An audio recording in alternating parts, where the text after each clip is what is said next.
बहते नेत्रों के साथ राजकुमारी ने शुरू से लेकर अंत तक अपनी पूरी व्यथा राजकुमार अभिमन्यु के आगे कह सुनाई। सब कुछ जानने सुनने के बाद राजकुमार अभिमन्यु भौचक्का रह गया। नाजुक सी राजकुमारी कितना कुछ झेल गई। राजकुमारी तारा के रूप में मिली जीवन संगिनी पर उसे गर्व हो रहा था, जिसने अपनी इज्जत बचाने के लिए अपने घर बार तक को छोड़ दिया, नौकरानियों की तरह रही और क्या कुछ नहीं सहा। राजकुमार अभिमन्यु बोला, सुनो प्रिय, जो हुआ मैं उसको बदल तो नहीं सकता, पर आज मैं तुमसे एक वादा करता हूँ कि मैं अब कभी भी कोई भी दुख दर्द, कोई भी मुश्किल तुम्हारे जीवन में नहीं आने दूंगा। तुम्हें हर वो खुशी दूंगा जिसकी तुम हकदार हो। मुझे गर्व है तुम्हारे जैसी जीवन संगिनी मिलने पर, और तुम किस बात के लिए शर्मिंदा हो रही हो? अरे तुमने तो वो किया और सहा है जो शायद दूसरी कोई भी औरत न सह पाती और न कर पाती। राजकुमार अभिमन्यु राजकुमारी तारा को अपने साथ ले राजमहल चला जाता है। जब सबको पूरी बात की खबर लगी तो जिस किसी ने भी राजकुमारी के साथ दुर्व्यवहार किया था उन सब ने उससे माफी मांगी,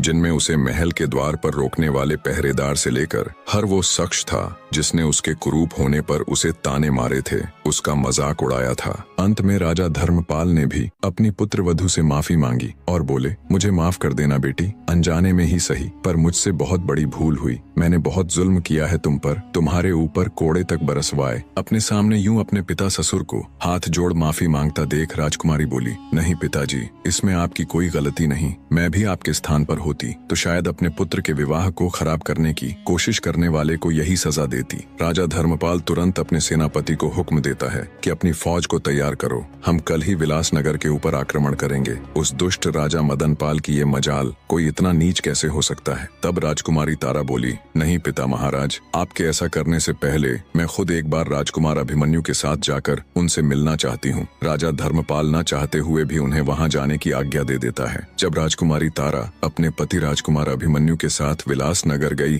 तो एक नौकर ने उसे बताया कि उसका पिता अपने जीवन के आखिरी दिन जी रहा है। उसके जाने के बाद पता नहीं उसे किस दुख ने घेर लिया, न वो किसी से बात करता है न कुछ बोलता है, हमेशा बहुत दुखी और खोया खोया सा रहता है। ये जानने के बाद जब राजकुमारी अपने पिता के पास गई तो राजकुमारी को देख मृत्यु के निकट उसका पिता उसके पैरों में गिरकर रोते हुए उससे माफी मांगता है और कहता है, बेटी मुझे माफ कर देना, मैं इस दुनिया का सबसे बुरा पिता हूँ। तुम्हारे जाने के बाद हर दिन मैं तिल तिल कर खुद को कोसते हुए मरा हूँ। शायद ये प्राण तुमसे माफी मांगने के लिए ही अटके हुए थे। इतना कहते ही राजा मदनपाल के प्राण पखेरु उड़ जाते हैं। नम आंखों से राजकुमारी तारा विधिवत उनका अंतिम संस्कार कर राजकुमार के साथ वापस अपनी ससुराल लौट आती है। वापस आने के बाद वो दोनों एक बार फिर से शादी कर लेते हैं और खुशी खुशी एक दूसरे के साथ अपना जीवन व्यतीत करते हैं। फिर कभी राजकुमारी तारावती के जीवन में कोई और दुख नहीं आया।